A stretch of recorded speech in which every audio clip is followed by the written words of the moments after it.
This is Connections. I'm Evan Dawson. Our connection this hour was made on a group chat that was supposed to remain private.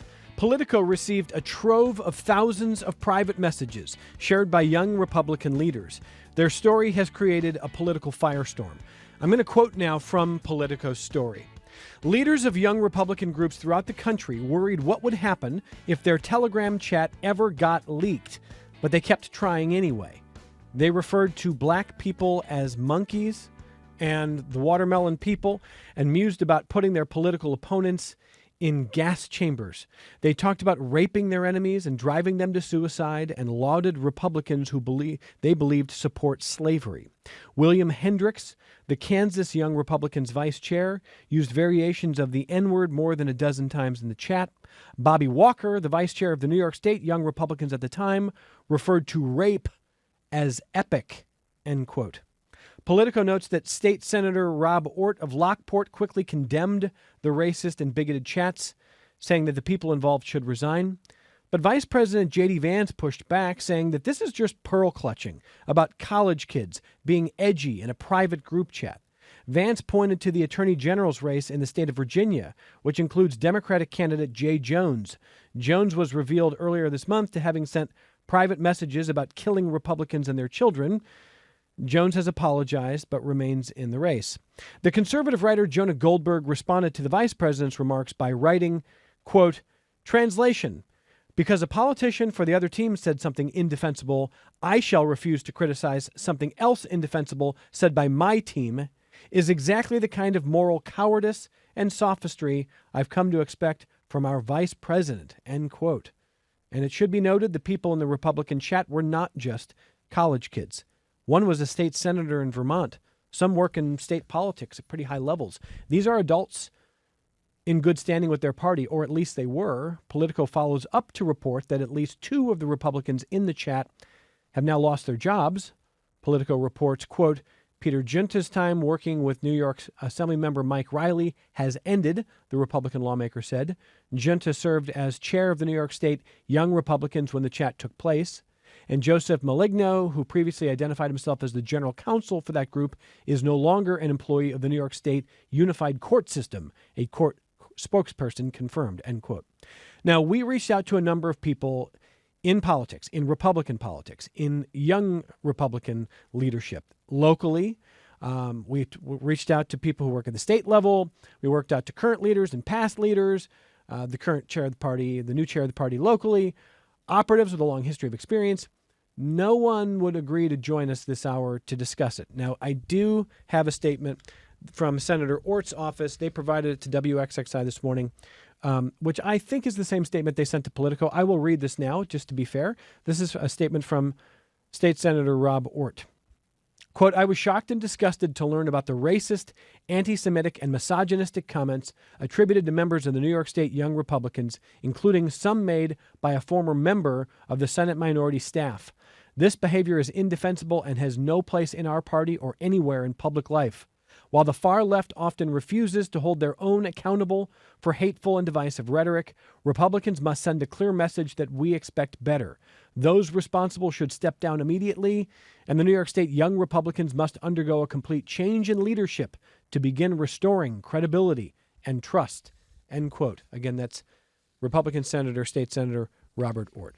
Joining us in studio is the president of the Monroe County Young Democrats. Najali Santiago is back with us. Thank you for making time to be here. Thank you for having me. And on the line with us is Jimmy Vielkind, who is a public media reporter at WNYC. Jimmy, welcome back to you. Hi, Evan. You wrote a piece, among other places, for the Wall Street Journal, detailing the Trump campaign's success with young voters and the Republican resurgence with young voters. And so does a story like this threaten some of that success? How do you see that part, Jimmy? Well, I think what it really does, in my read of the story, is that it's a reflection of some of the success and some of the culture that's appealed to young voters, particularly younger men, that sort of come out. You read some of the Politico article, Evan, one paragraph stuck out to me I want to read on air. Together, the messages reveal a culture where racist, anti-Semitic, and violent rhetoric circulate freely, and where the Trump-era loosening of political norms has made such talk feel less taboo among those positioning themselves as the party's next leaders. That's the end of my quotation. And the reason that struck me is because when speaking with young men who were voting Republican, there is a certain element of, I don't know if machismo is the right word, but a notion that, like, I have the ability to speak free. No one is telling me what to do. No one is telling me that I can't say this, that I can't say that. And here, in a space that these people, many of whom were men, though I know there were some young women involved in this chat, where they thought no one was listening, where they thought they were among themselves, it shows just sort of where that freedom or that unvarnished speech kind of heads. To me, I don't know what this is going to do in terms of broader fallout. I don't know if this story is going to have massive waves with the general electorate. But what I do think, and my first impression of it, is that it's sort of a reflection of sort of the changes in social sociabilities that Trump has brought, and that for many people is attractive of Trump, sort of reflected in a hopefully pretty extreme way. So it sounds like your read on the chat messages that were published, Jimmy, is that this is not just mere edgelordy stuff that's just a snarky, one-off in a what should have been a private chat. It looks a little more serious to you? There were a few things that I thought that struck me. There were some anti-Semitic references and references to Hitler, references to the Holocaust. Those struck me as flippantly made and perhaps made with an attempt to make a joke or to be seen with humor.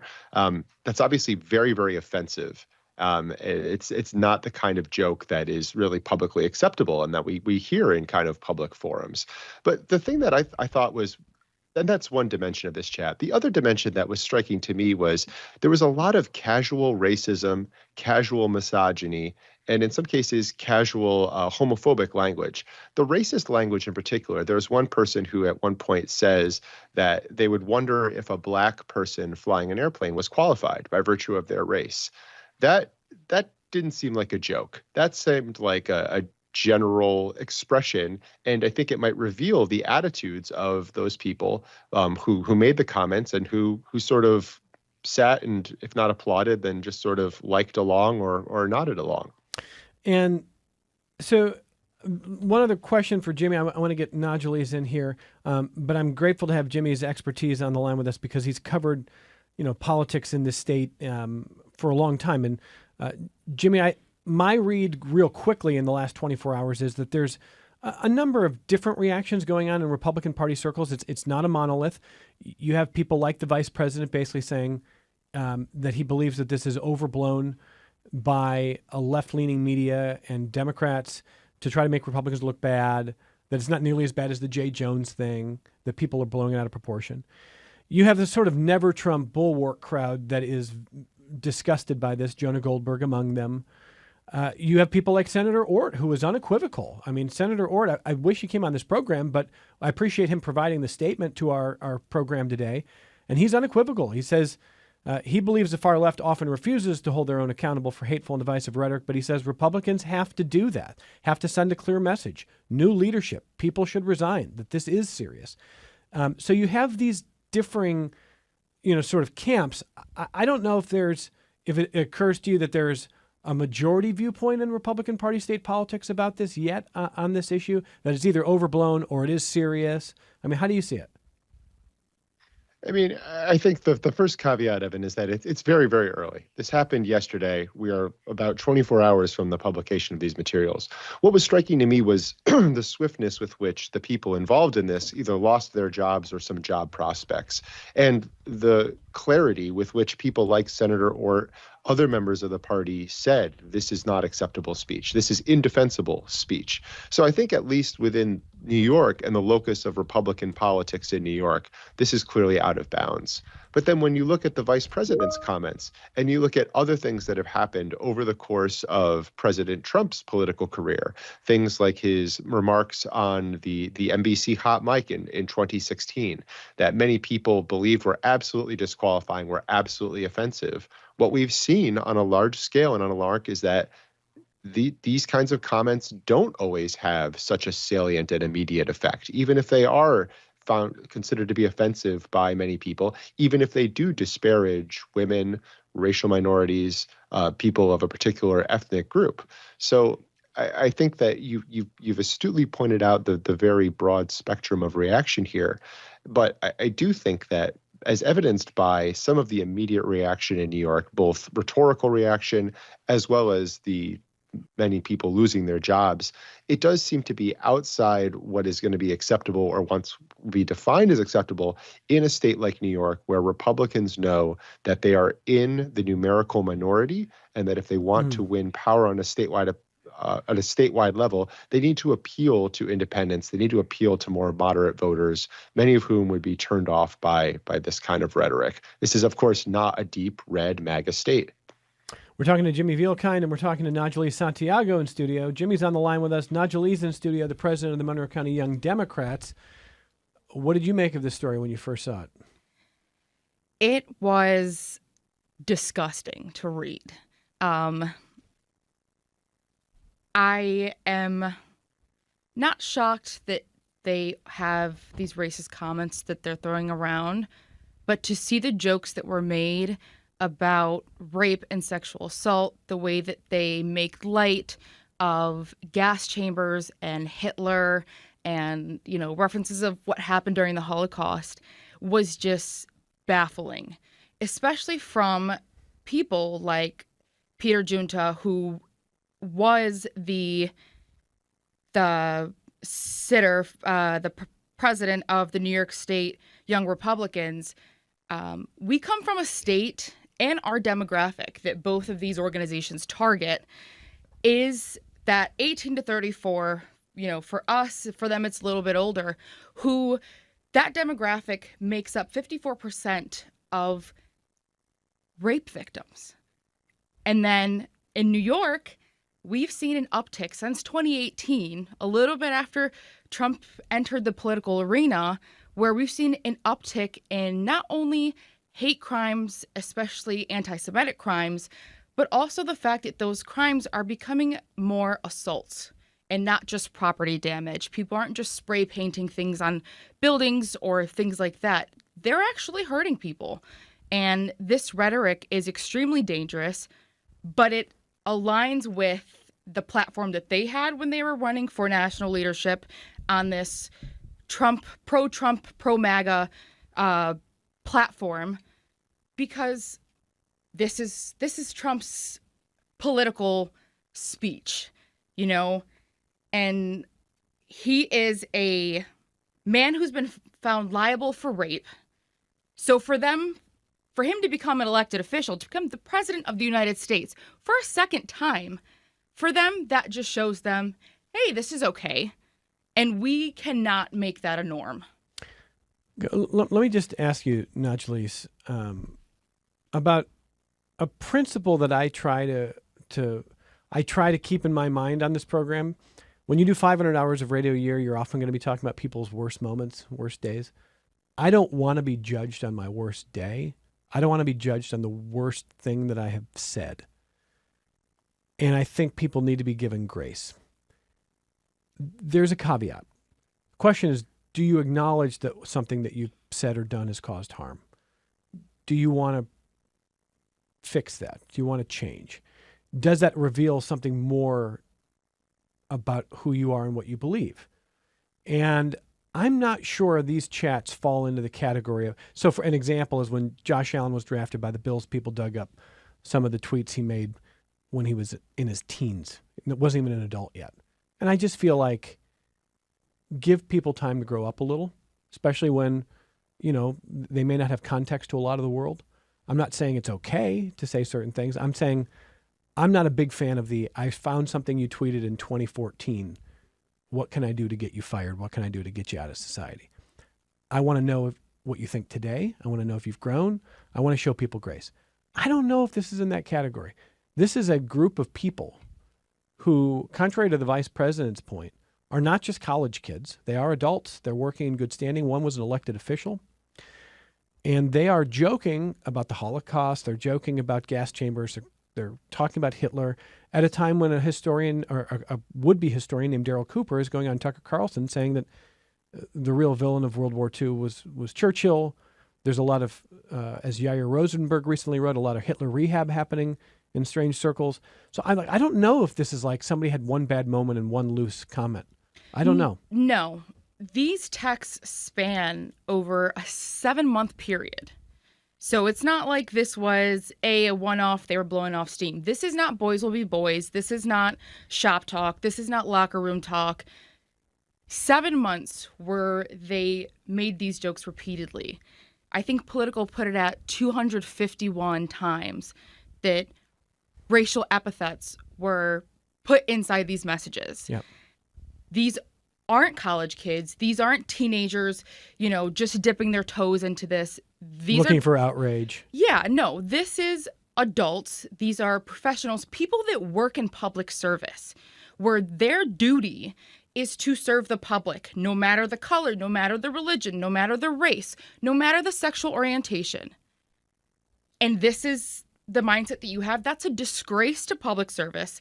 And that is a stain on the way that the direction that we are putting politics.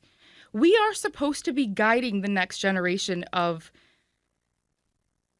political leaders and elected officials. One of them, like you said, was an elected official. And this is the way that you lead? Disgusting.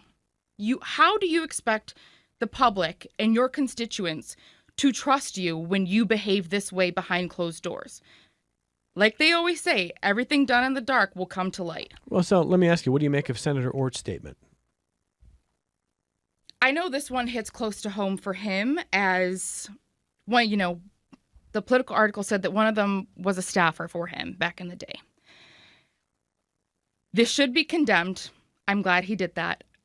But you got to go farther and you got to walk the talk. And this has to apply across the board, which I have not seen from him and other Republican leaders across the state. He's saying people should resign over this. He's saying there should be a whole new leadership in Young Republicans. Absolutely. But where was that when Trump was making comments about grab women by their genitals? That's disgusting. That's dehumanizing to women. That's degrading to women. And where is that when, last year they all ran on the Epstein files? We've got victims of human trafficking, of sexual assault, calling for those files to be released, of crimes that happened to them, their own trauma that they want released. And they're saying, no, we need to hold everybody accountable. If one of my members were to go and put out messages like this or make comments like this saying, quote, I love Hitler, making jokes about rape, a serious conversation would be had. And I would even go as far to say I would remove members because that does not reflect the values that our organization has. That doesn't reflect the values of the Democratic Party. And I will not let that grow inside our organization and inside our party. And so this is great that they're calling out this instance, but let's be consistent about it. Well, so let me ask then both of our guests about some of the other comments made by the vice president, who said that if the media were more serious, if Democrats were more serious, that the bigger conversation would be about what Jay Jones said, not about these three. Now, let me just respond to the vice president, who's assuredly not listening right now, but is invited on this program whenever he wants to come on. I look forward to that. The reason that we haven't covered Jay Jones on Connections is because Jay Jones is running for AG of Virginia. The reason we're covering this story today is it involves a number of people in politics in New York State, some who have worked right here in our area. And it is not one person. This goes across state boundaries and is, it's a big one. Now, the Jay Jones thing, if you want my opinion as a journalist, I would love to talk to Jay Jones about what happened there. And if you listeners, if you're not following that, what the vice president is talking about is the Democrats' candidate for AG in the state of Virginia sent some text 3 years ago, basically saying that he wanted to see Republicans killed, and that he even mused about killing a Republican's children. And it was really dark stuff. He has apologized that he's ashamed of what he texted, wished he hadn't said that. He's staying in the race. And the vice president says in the context, in the wake of Charlie Kirk and all of this stuff, that what Jay Jones said is more serious. Najalise, what do you think of that? Comments like that should not be made. Point blank, period. They are disgraceful. We cannot push any type of violence like that. Even if it's like an extreme edgelordy comment in a text, right? Because that's what Jay Jones says is like, I'm sorry I said that. I never would want to hurt anybody, but I was musing about killing somebody in a private text, and I never thought that would go public. Similar situation here. You're saying out of bounds, even in a private text. Yeah. Yeah. You know, the things that our party stands for is because we value life. We want people to be able to thrive and live and get health care. We want to end gun violence because it takes so many lives. So for us to be so cavalier about talking about taking lives, that's a no. That's a hard no. Should Jones drop out of that race? That I can't speak for. I don't know a lot about that race and this particular situation. It's not your state. I understand. Yes. Would it break your heart to see Jay Jones leave that race? I don't know anything about that race. Okay. I don't even know who his opponent is. Okay. To be completely honest. But if you're going to say, I should have never said that, do better with your actions. To say this will never happen again, okay, is one thing, but also change the way that you talk about these people, your political opponents or Republicans. I mean, children, really? That's a hard line. We don't make jokes about that. We've got kids dying every day across this country. Like, no, we can't do that. Hard no on that. All right. Jimmy Vielkind, this is one thing that I have seen a lot of Republicans in New York State responding to the Politico story by saying, hey, where were you guys on the Jay Jones thing? Like, you can't be serious here. So as a journalist, do you want to respond to that, Jimmy? It's deflection. Yeah, I think that one thing we see often is kind of this both sidesism. Yeah. You know, and it depends on just how far do you want to go back. You know, today it's Jay Jones, and you know, we're talking about 2016. Grab him by the genitals, and there was the Puerto Rico comment. So I don't want to excuse any side. I don't want to. I mean, I think that all of these comments are potentially fair game for voters. I don't know if I were a voter in Virginia. I think it's relevant what the attorney general candidate said in a private text message. I agree. I think that's worth weighing. And I don't, you know, but there's also differences in terms of the intensity, the level, and sort of the forum in which those kinds of comments were made. You know, you put it pretty well, Evan. You know, I don't want to be judged by my worst day either. And different people can take responsibility for things they say on their worst days and their worst moments in different ways. So I think it's all political fair game, but none of it excuses the rest of it, right? Just because this other person said this thing that's pretty horrifying could excuses someone from saying that something that's also horrifying. So I think that's sort of a distraction. We hear it a lot. It's both sidesism, but I think all of it is relevant because all of it reveals, you know, what you say in private usually doesn't come in a vacuum. It clearly reveals something about how these people think. And so whether they're in positions where, as with Jay Jones, this person who's seeking votes from members of the Commonwealth of Virginia, or members of this group chat among the young Republicans who are seeking to lead a national organization, many of them are kind of aspiring with their own political careers, be they in elected office or kind of in service behind the scenes. I do think it's relevant, and I don't think that we should be kind of moving the spotlight just because somebody else said something. Devane on the YouTube chat, on the WXXI News YouTube channel, says, this is all vile. Yet, sadly, it's not surprising or shocking in the least. And, of course, our vice president deflects on this. Of course, they are too cowardly to come on and talk about this. How many of them speak this way at home with family and friends? I'm sure the answer is many. And Alex writes in to ask, do your guests really think that this is representative? I'm sorry, I pulled off the email. Do your guests really think this is representative of the way these people speak? Everyone speaks a little more edgy in private, don't they? That's from Alex. All right, Najalees, what do you think? Yeah, this is not edgy. They are making jokes about violence against their opponents. Do I really think that this is how they think and the way that they operate? Yes.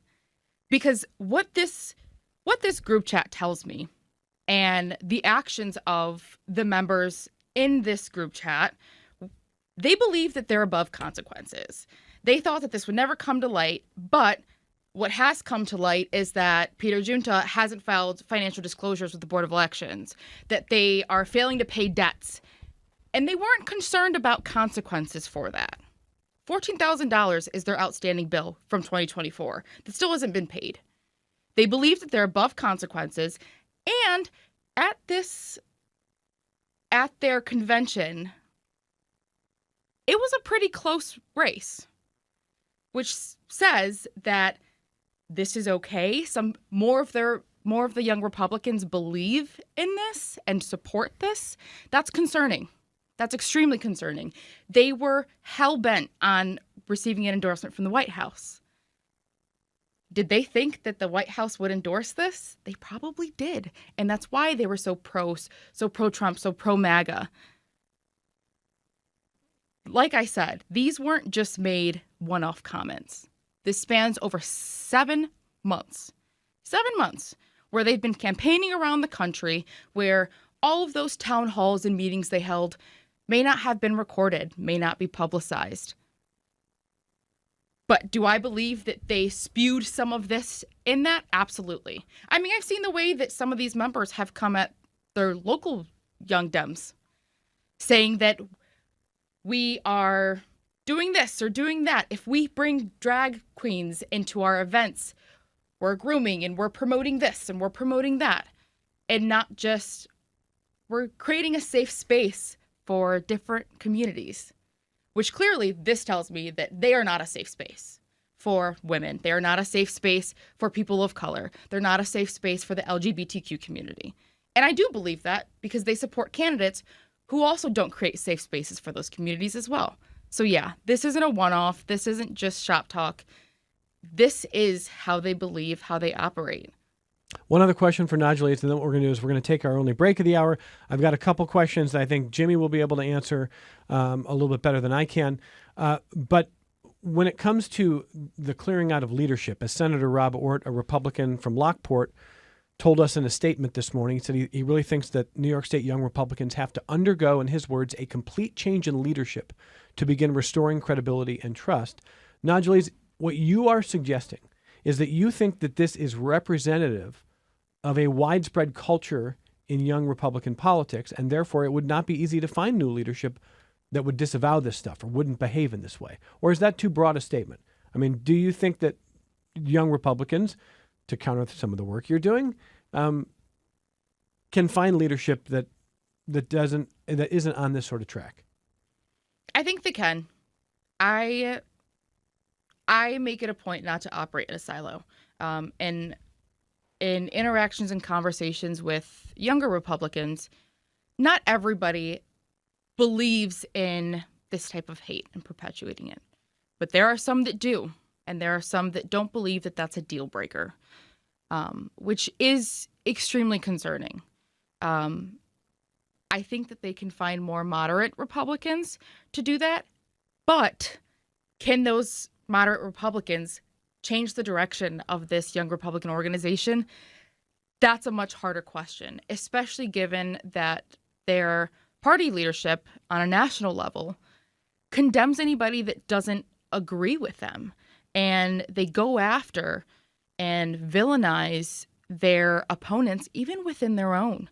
And so there's concerns. They have to be willing to not not answer to the orders from Donald Trump and other party leadership. Yeah, I do think some of Vice President Vance's remarks are revealing, and I do think they illustrate Jimmy's point from earlier this hour, which is that the needle really has moved. I'm not trying to connect too many dots unnecessarily, but this whole episode, for me, has reminded me of a conversation I had near the end of 2017, near the end of the first Trump term, in which a local school superintendent who has since retired told me that he said it was the worst year that he had ever had in school governance because of the way that mostly young boys had felt freed up to be brazen and sometimes sexist or racist.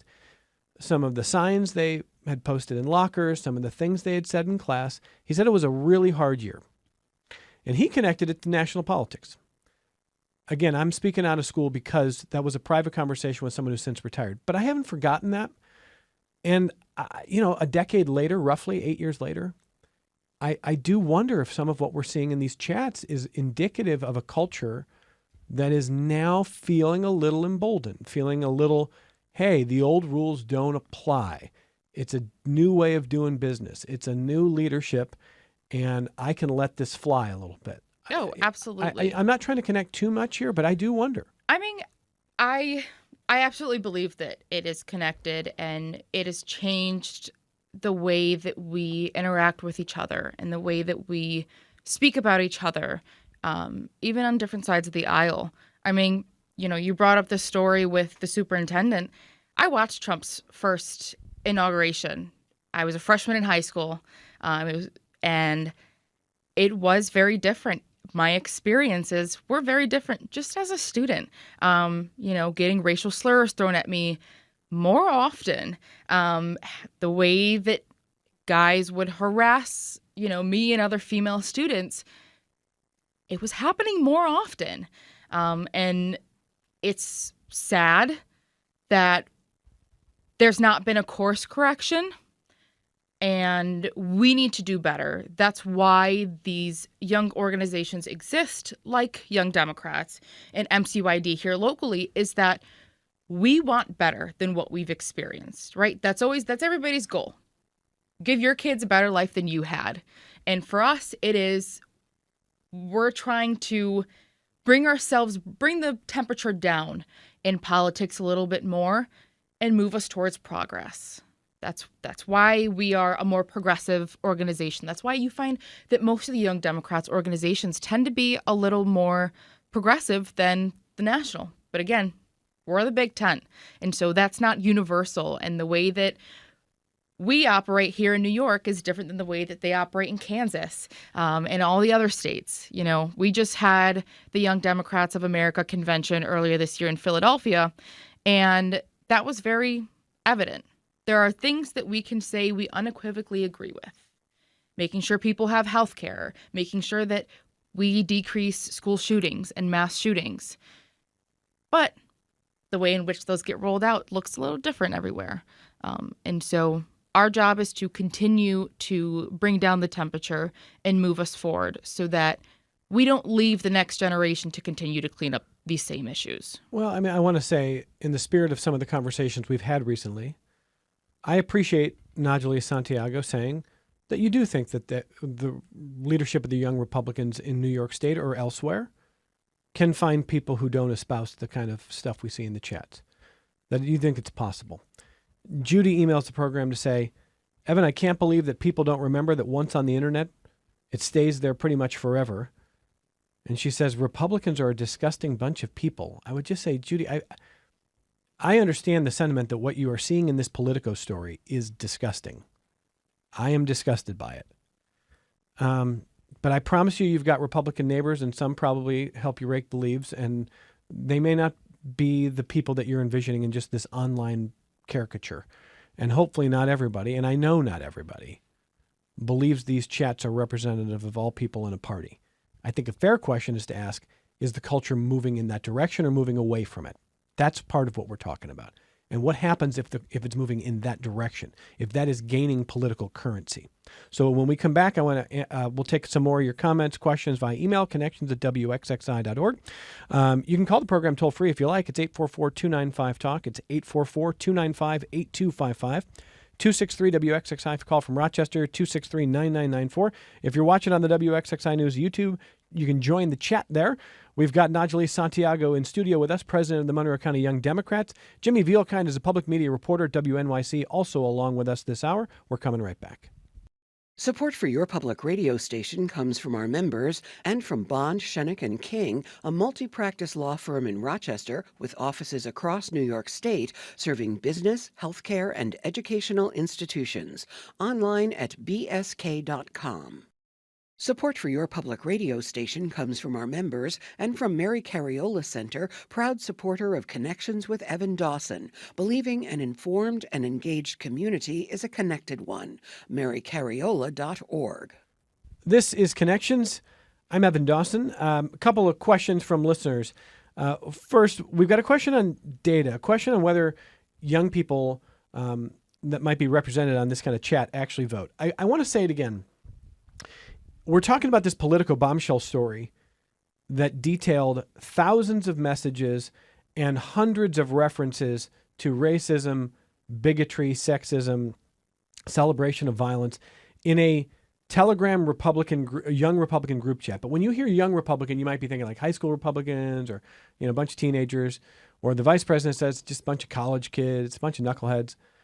That is not what this was. This was people across multiple states, some who work in state politics in this state, some who are party, have had chairmanships, and some, and there are some women on the chat too, mostly men. One was an elected state senator in Vermont. So this is not just like a bunch of 17-year-olds. So that needs to be established here. But the question from a listener is, does this matter? Even if people are moving in this direction, are young people actually voting? Now, I don't have the exact data. I'll start with Najalee. I wonder if Jimmy has any updated data on under 30 crowd voting. That was always the hard one to get, and you're the president of the Monroe County Young Democrats, Najalee. So are young people voting? They are. We've seen our few of them. We've seen our demographic have huge impacts on elections. Across the board, across the age groups, we always see a decrease in voter turnout on local years like this year. But, look at 2018, 2020, 2022. Look at Zohran Mamdani's primary election. That was young people that voted. Some of them voted for the first time. With the right energy and the right candidate for some demographics, and especially for us, you do see an increase in turnout. It does matter. A lot of the things that we're doing, especially this year on a local year, is doing targeted voter outreach to young people to get them out to the polls, to let them understand the importance of being civically engaged in voting. So yes, young people do vote. And our MCYD's demographic is 16 to 36. So we've got millennials too. 36 is I am very happy to hear that 36 is considered young anything. I'm older than that, but that's still great. Yeah, that's great. It is. And, it's interesting as we navigate, how do we tailor our organization to both Gen Zers and millennials, where sometimes they clash. And then we've got the Zillennials who are kind of stuck in the middle. But more often you see millennials vote. That's just tends to be how it is with Democrats. The older you get, the more you vote. But our goal is to get people engaged at a much younger age. That's why we're registering people to vote early now that we can in New York. That's why we go down to 16 and have, high school Democrats, high school young Democrats starting, and college Dems and things like that.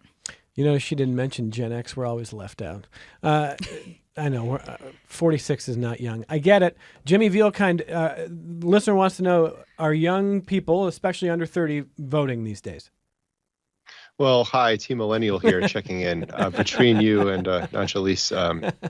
So according to AP Votecast, which is a national kind of exit poll that was given around the country in the 2024 presidential election, about 16% of people who cast their ballots were under 30 in 2024. So 16%, that is slightly up from 13% in 2020. So by that measure, young people are representing a larger share of the presidential electorate between 2020 and 2024. Now, you have to be cautious about kind of two data points, but I think that a lot of things that Najalis mentioned are having an impact. On the political left, you're seeing someone like Zohran Mamdani. You're seeing young Democrats, and in some ways, I think the collapse of Joe Biden sort of steeled younger voters to be more vocal in their calls for generational change within the Democratic Party. That's something that I've detected in my reporting. And then on the political right, you see people like Charlie Kirk, who has inspired lots of voters around the country, younger voters, gotten them engaged. And I think that in his assassination, Kirk's example and kind of Kirk's mission, I think, will continue. I don't want to be so presumptuous to say it will be amplified, but I think when you saw such a strong reaction up and down the age range to his assassination, to me, it exemplified that there is real organizing on the political right among youth. And to add some more numbers from that VoteCast survey, Evan, there was a nearly 30-point swing among young men between 2020, when they broke for Joe Biden by about 15 percentage points, to 2024, when Donald Trump won them by 14 percentage points. So that means young men, people, and I believe Peter Junta would be in this age demographic. You're seeing more of them kind of break to the GOP over the course of the Biden presidency for I guess, a variety of different factors. Yeah, and Jimmy, when I look at future elections, I'm very curious to see that break that you're talking about, young men, and it was men in every category. It was white men, it was Latino men, it was black men, moved more toward Donald Trump.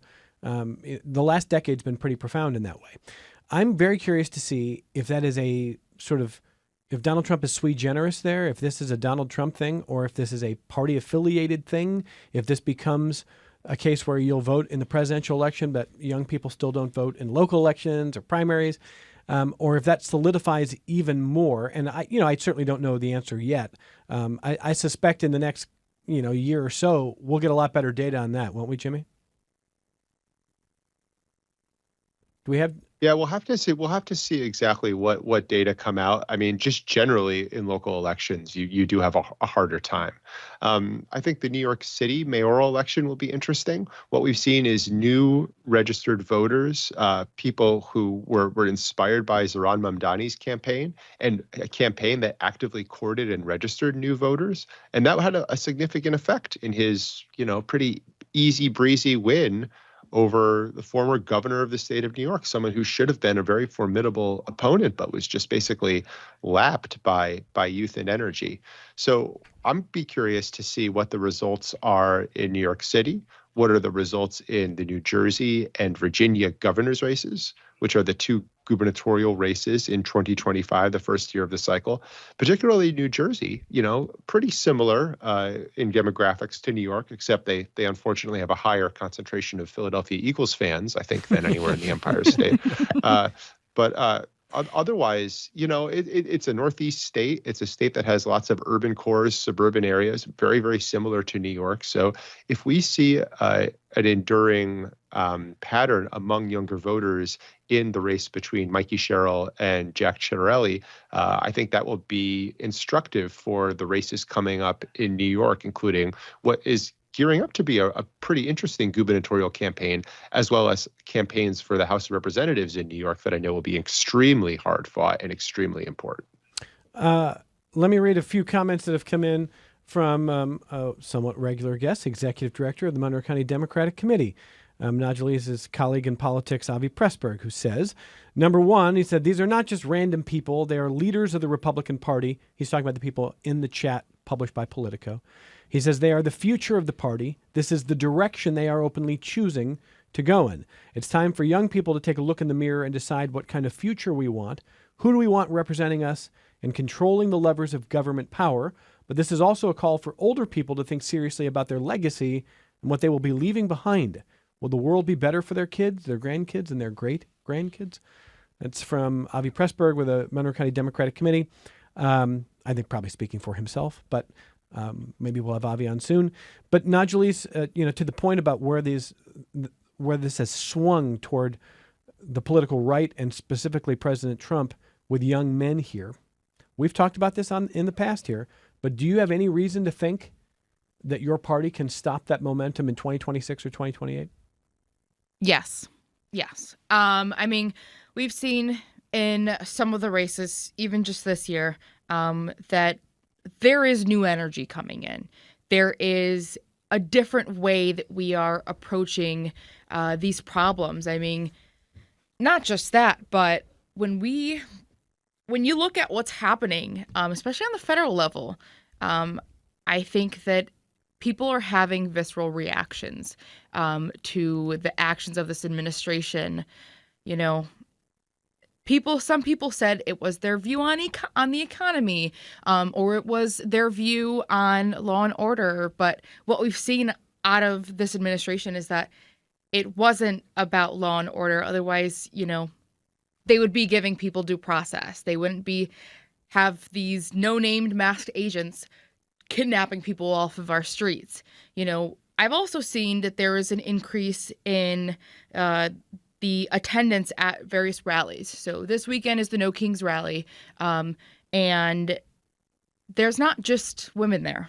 There are men there. There are increasingly more and more people. There are people who are just engaging for the first time, and I think that there is a plethora of issues that are being addressed at every turn that I think appeals to people differently. And I think that the right is helping us by fumbling everything. And I mean, they've shut down the government. The Republicans have shut down the government. They haven't released the Epstein files. They are denying due process. They have used our military in a way that is both unlawful and also is what I view to be disrespectful to our troops. They deserve better. They deserve to be respected in a way that they're not being currently by this administration, in the way that they're being dragged to various states, knowing that it is unlawful for them to be there. And then they're sleeping in parking lots and gyms, and they're not even adequately set up to do their jobs. And I think that also just resonates with the average person of we need to do better. We're becoming we've been a laughing stock since January, it feels like. But everybody's looking at the U.S. and going, what the hell is happening? And a lot of our own are doing the same thing. And I think that demographic specifically is also thinking that. All right, a few more comments from listeners. Michael in Penfield says that, what's the evidence that your guest in studio would condemn their own party if this had happened? So let's start with that. If there were a Young Democrats chat that got revealed to be racist, bigoted, etc., I think you'd be surprised, Najalise. Absolutely, I would be. But if it was real, Michael in Penfield says, what's the evidence that you would actually condemn it the way you're condemning it from Republicans? I would immediately condemn it publicly. And also, we would remove those members. To make jokes like that about gas chambers and political violence and rape and be so explicitly racist, unequivocally, I would act very swiftly.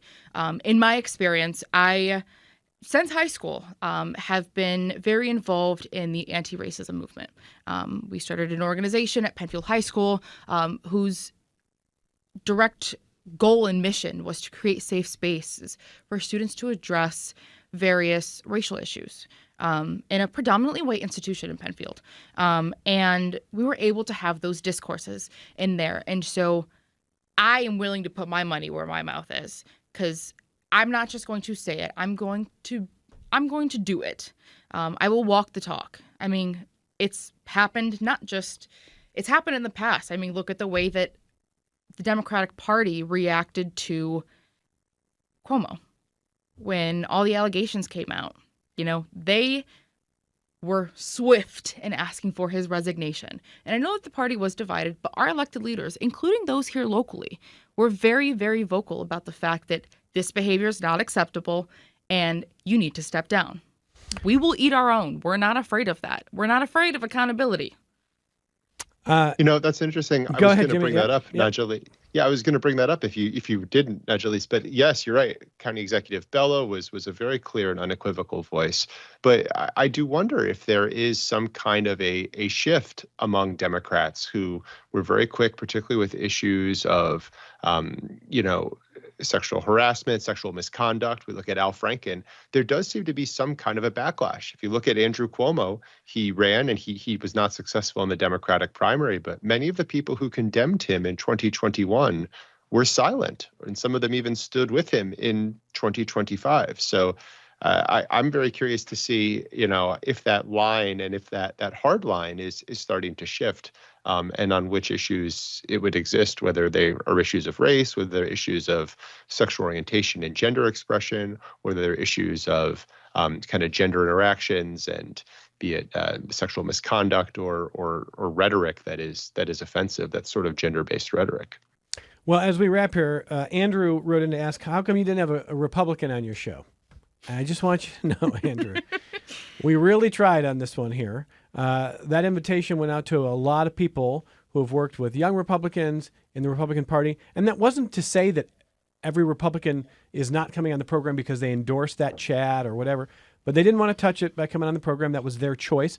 Again, I want to say I appreciate Senator Rob Ortt sending that statement to WXXI today that we read on the air. And I can tell you that Jimmy Vielkind is held in such high regard that even when I contact people privately who work in Republican politics, even when they won't come on, they want to send me a note saying that Jimmy is great. And he is great. So Jimmy Vielkind, I want to thank you for taking the time for joining us, public media reporter at WNYC. It is always a pleasure to have you, sir. Keep up the great work.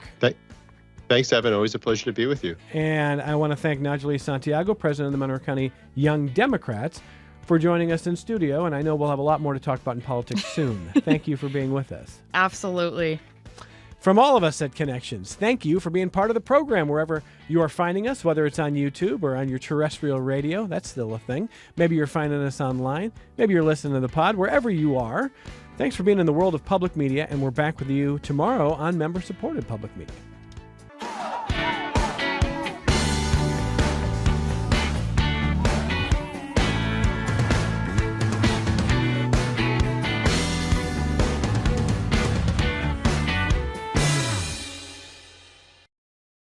This program is a production of WXXI Public Radio. The views expressed do not necessarily represent those of this station, its staff, management, or underwriters. The broadcast is meant for the private use of our audience. Any rebroadcast or use in another medium without expressed written consent of WXXI is strictly prohibited. Connections with Evan Dawson is available as a podcast. Just click on the Connections link at WXXInews.org.